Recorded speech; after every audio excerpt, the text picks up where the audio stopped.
नमस्कार दोस्तों, आप सबका स्वागत है इस YouTube चैनल पर। आज अपन स्टार्ट करने जा रहे हैं रक्त परिसंचरण। रक्त परिसंचरण के अंदर अपन 3 भागों में इसको पढ़ेंगे। नंबर 1, रक्त वाहिनियाँ।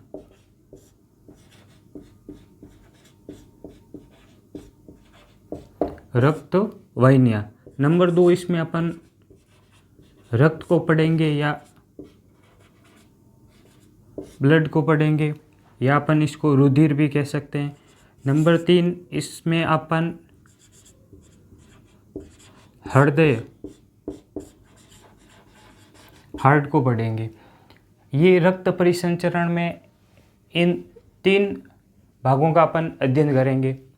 देखिए, रक्त परिसंचरण से प्रत्येक एग्जाम में 2 से 3 क्वेश्चन पूछे जाते हैं। जैसे पिछली बार पटवारी में पूछा गया आरबीसी का जीवन काल, जो कि होता है 120 दिन। इस प्रकार ये प्रत्येक एग्जाम में 2 से 3 क्वेश्चन पूछे जाते हैं। अपन अभी शुरू कर रहे हैं रक्त वाहिनियाँ। रक्त वाहिनियाँ 2 प्रकार की होती हैं। नंबर 1, धमनी।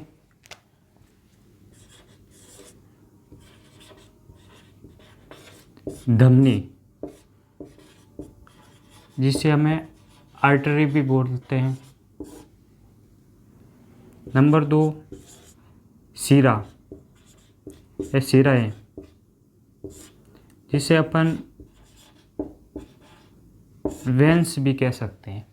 ये हो गई रक्त वाहिनियों के टाइप। ये मुख्यतः 2 प्रकार की होती है। एक होती हैं, 3rd नंबर और भी पढ़ते हैं, जिसे बोलते हैं ब्लड वेसल्स या रक्त कोशिकाएं। उनके बारे में ज़्यादा ध्यान नहीं देना है। मुख्यतः 2 यानी धमनी और शिरा के बारे में आपको ध्यान रखना है। अब सबसे पहले अपन धमनी के बारे में देखते हैं।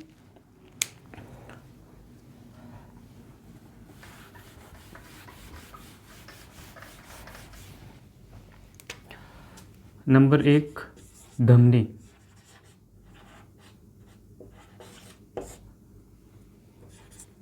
ये रक्त को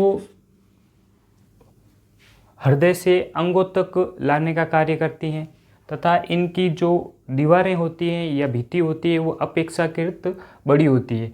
ये धमनियाँ हमारे शरीर में काफ़ी अंदर, या अपन ऐसे कह सकते हैं कि ग्रत में पाई जाती है, तथा इनकी गुहा जो होती है वो अपेक्षाकृत संकड़ी होती हैं।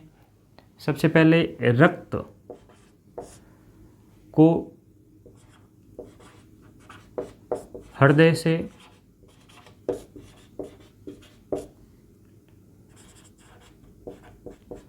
अंगों तक लाने का कार्य करती हैं। हृदय से अंगों तक लाने का कार्य करती हैं। और अपन इसमें देखते हैं कि जो धमनी की जो दीवारें होती हैं वो मोटी तथा पेशीय होती हैं।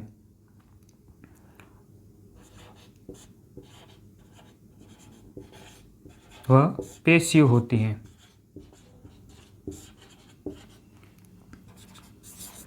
इनकी जो आंतरिक गुहा होती हैं वह अपेक्षाकृत संकड़ी या संकरी होती हैं, तथा धमनी में रक्त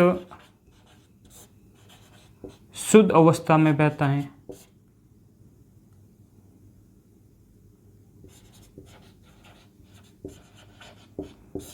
या अपन कह सकते हैं ऑक्सीकृत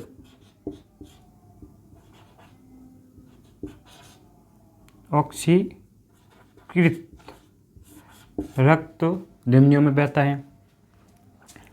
इसके अंदर एक अपवाद है, यानी जिसके अंदर शुद्ध रक्त न बहकर अशुद्ध रक्त बहता है। वो अपवाद है आपके फुफ्फुसीय धमनी, जिसे अपन पल्मोनरी आर्टरी भी कहते हैं। फिर अपन देख लेते हैं शिराओं के बारे में। नंबर 2, शिरा। देखिए, शिरा का कार्य होता है रक्त को अंगों से हृदय तक लेके आना।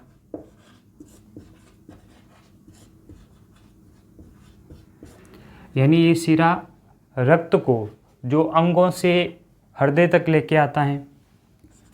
इनकी जो दीवारें होती है, भित्ति होती हैं, वो अपेक्षाकृत पतली होती हैं।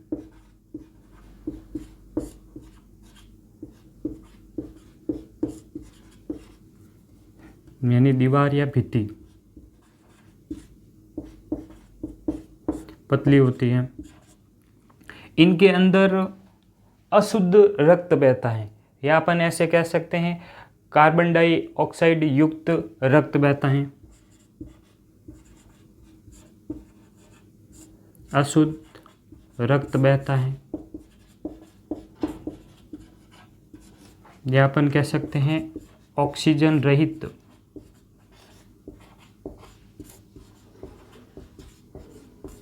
रक्त बहता है। और जो इनकी गुहा होती हैं वह अपेक्षाकृत चौड़ी होती हैं। गुहा अपेक्षाकृत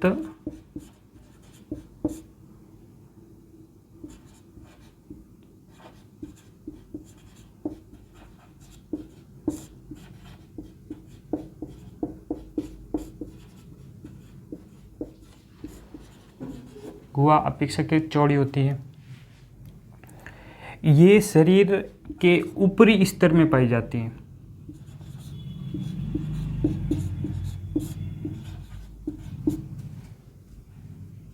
ये शरीर के ऊपरी स्तर में पाई जाती हैं।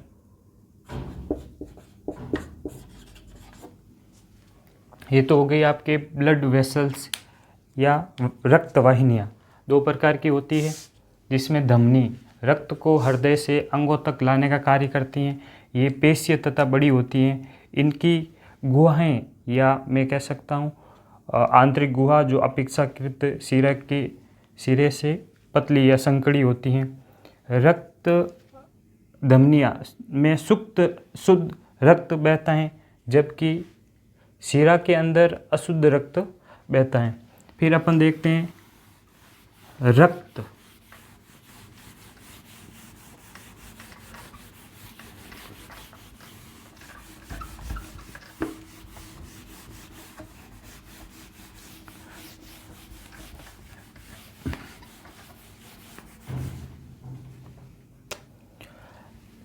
इससे पहले अपन देख लेते हैं रक्त परिसंचरण की खोज। एक वैज्ञानिक का नाम आता है विलियम हार्वे।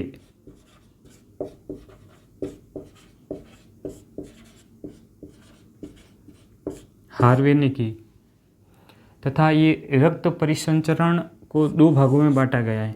एक तो खुला रक्त परिसंचरण,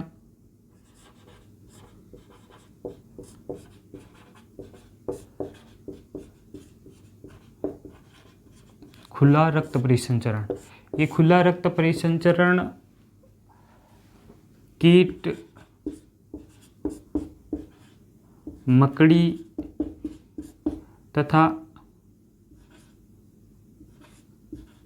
तिल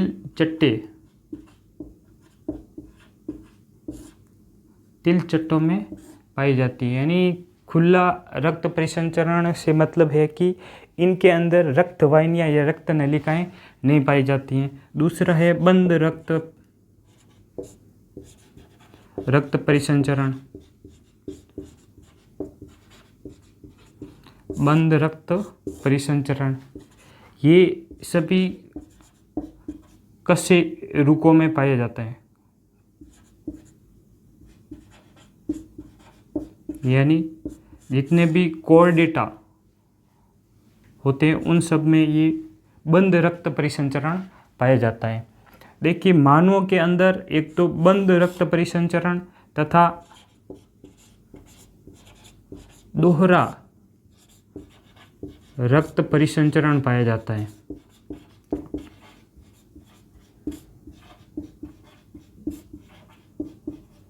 दोहरा रक्त परिसंचरण पाया जाता है। अब इस दोहरा रक्त परिसंचरण से क्या मतलब है? नंबर 1, दोहरा मतलब एक तो आपके फुफ्फुसीय परिसंचरण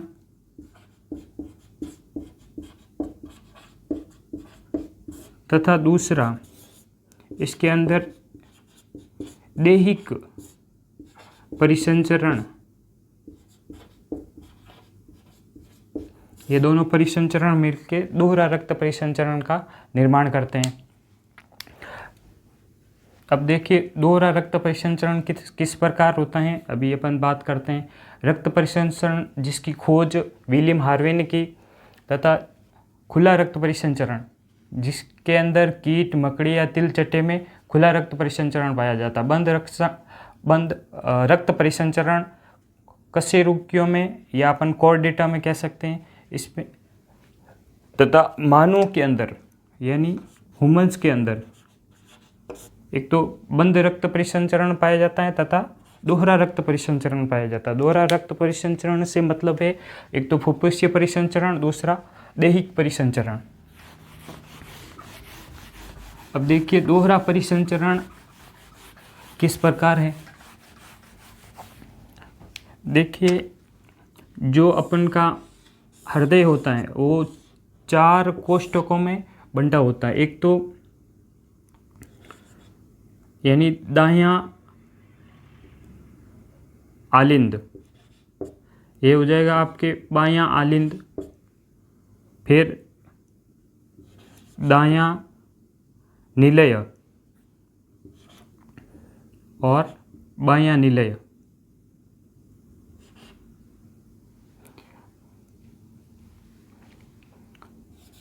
ये हो जाएंगे आपके अंगों से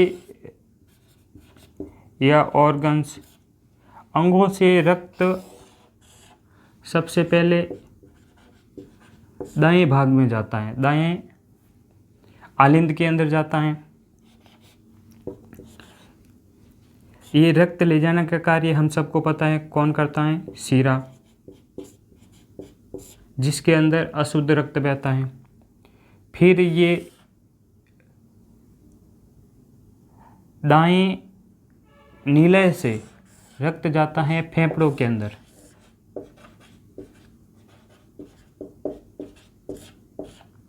दाएं फेफड़ों से बाएं आलिंद में, फिर बाएं निलय से ये अंगों तक जाता है। इनके अंदर ये हो जाएगी आपके फुफ्फुसीय या पल्मोनरी आर्टरी, फुफ्फुसीय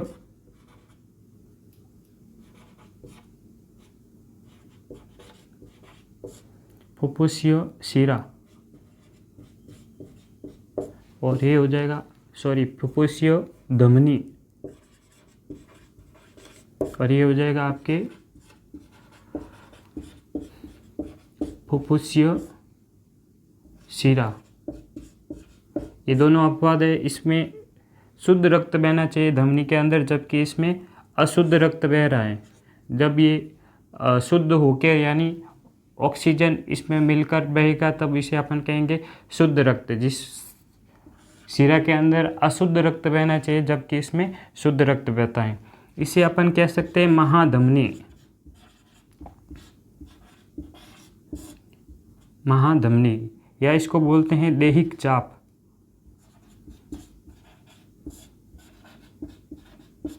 ये दैहिक चाप रक्त को अंगों तक लेके जाता है।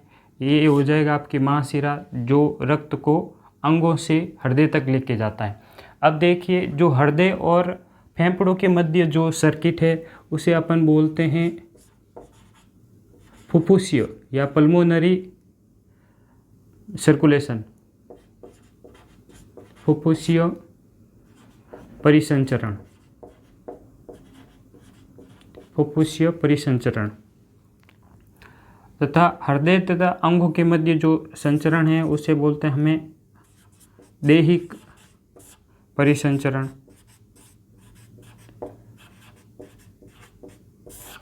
ये होता है आपके दोहरा परिसंचरण, जिसमें फुफ्फुसीय परिसंचरण तथा दैहिक परिसंचरण भाग लेते हैं। सबसे पहले अंगों से रक्त हृदय के जो दायां आलिंद है उसमें जाएगा, दायां आलिंद से दाएं नीले में, नीले से वापस फेफड़ों में, फेफड़ों से वापस बाएं आलिंद में, बाएं आलिंद से बाएं नीले के अंदर जाएगा, फिर बाएं नीले से ये पंप किया जाएगा कहाँ, अंगों के अंदर। ये हो गए आपके दोहरा रक्त परिसंचरण। फिर अपन देखते हैं इसके अंदर रक्त यानी ब्लड को मुख्यतः दो भागों में बांटा गया।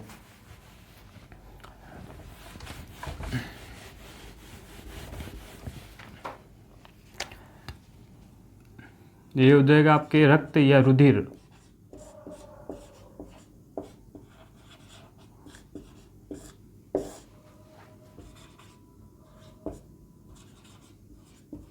के घटक, ये इसमें दो घटक होते हैं, एक तो होता है प्लाज्मा और दूसरा है रक्त कणिकाएं।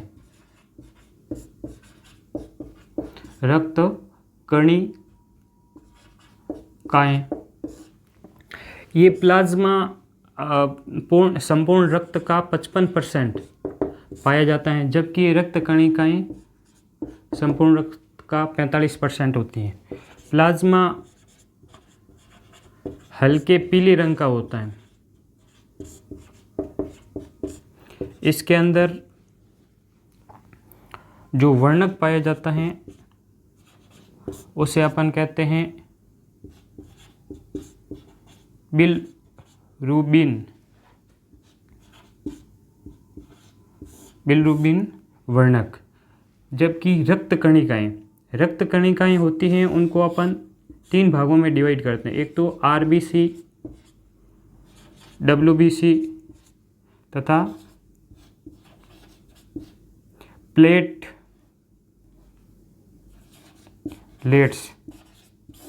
यानी बिंबाणु। आरबीसी को अपन बोलते हैं रेड ब्लड कॉर्पस सेल यानी लाल रक्त कणिकाएं, श्वेत रक्त कणिकाएं, और बिंबाणु या प्लेटलेट्स या पट्टिकाणु भी इनको बोलते हैं। प्लाज्मा कुल रक्त का 55% पाया जाता है, जो कि हल्के पीला रंग का होता है। वर्णक बिलरुबिन उपस्थित होता है। रक्त कणिकाएं जो कि 45% पाई जाती हैं, जिसके अंदर आरबीसी, डब्ल्यूबीसी और प्लेटलेट्स होती हैं। अब अपन सबसे पहले प्लाज्मा को देखते हैं। प्लाज्मा का जो संगठन है उसकी अपन बात करते हैं। प्लाज्मा में 91 से 92% यानी 91 से 92% जल पाया जाता है, जबकि इसमें लगभग 7% प्रोटीन तथा शेष भाग में यानी शेष भाग में कार्बनिक, अकार्बनिक पदार्थ, गैसें, एंजाइम तथा हार्मोन आदि उपस्थित होते हैं। फिर अपन बात करते हैं रक्त कणिकाओं की।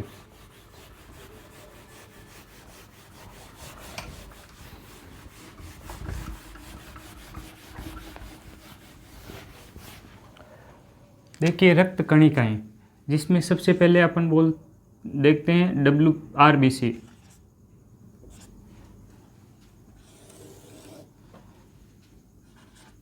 WBC और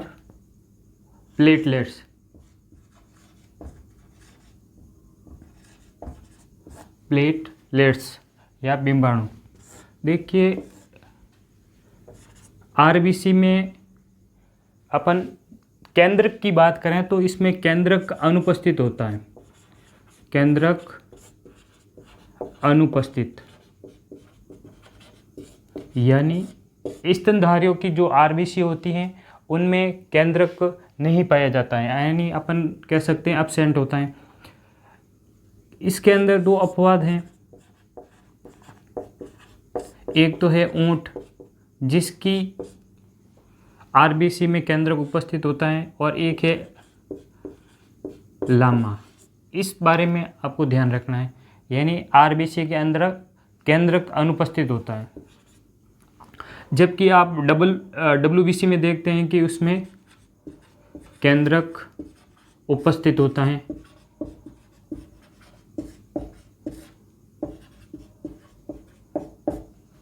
नंबर 3, इसमें भी केंद्रक अनुपस्थित।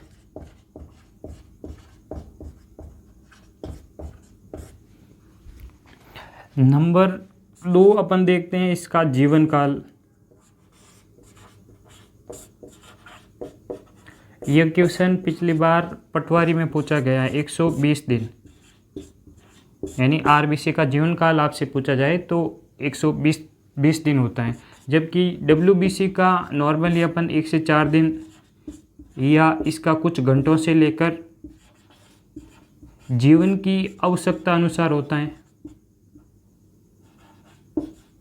जीवन की आवश्यकता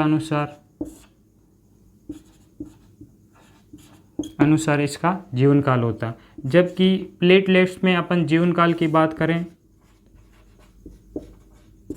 तो इसका जीवन काल नॉर्मली अपन लिखते हैं 8 दिन या 1 सप्ताह। 3rd नंबर अपन बात करें इसकी संख्या की, तो एक एडल्ट में नर के अंदर आरबीसी की संख्या होती है 50 से 55 लाख।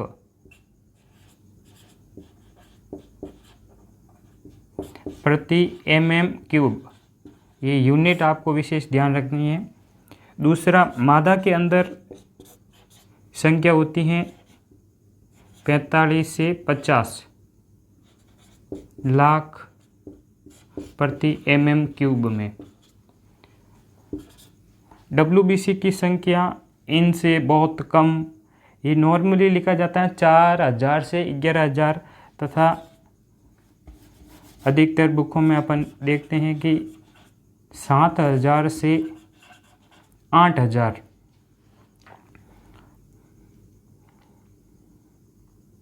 प्रति mm³ में उपस्थित होती हैं, जबकि इनकी संख्या 1.5 लाख से 4 लाख, नॉर्मली लिखते हैं 3 लाख प्रति mm³, यानी इनकी संख्या ये पाई जाती है। 4 नंबर अपन देखते हैं इनका जो रंग है वो डब्ल्यूबीसी का रंग, आरबीसी का रंग लाल उसमें उपस्थित हीमोग्लोबिन वर्णक के कारण होता है, जबकि डब्ल्यूबीसी में कोई भी पिगमेंट या अपन कह सकते हैं वर्णक उपस्थित नहीं होता है, इसके कारण ये रंगहीन होती है। इसका कोई रंग नहीं होता है, फिर भी अपन इसको श्वेत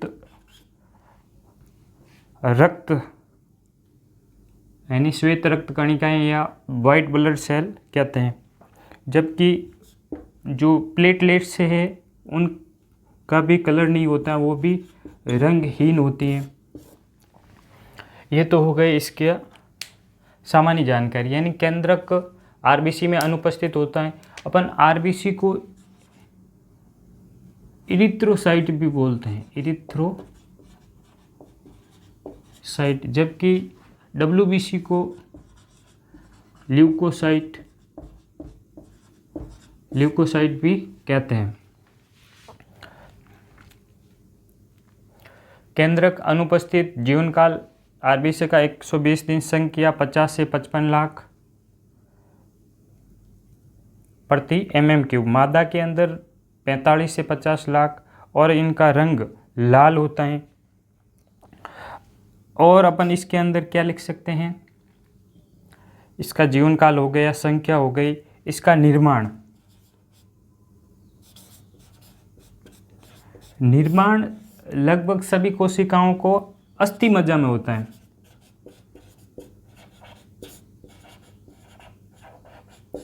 ये अस्थि मज्जा में आरबीसी का निर्माण जब व्यक्ति एडल्ट या वयस्क हो जाता है उसके बाद इसका निर्माण अस्थि मज्जा में होता है। उससे पहले यानी शिशु अवस्था या अपन कह सकते हैं पूर्ण रूपी के भ्रूण के अंदर जो आरबीसी का निर्माण होता है वो यकृत तथा प्लीहा के अंदर होता है, तथा प्लीहा को अपन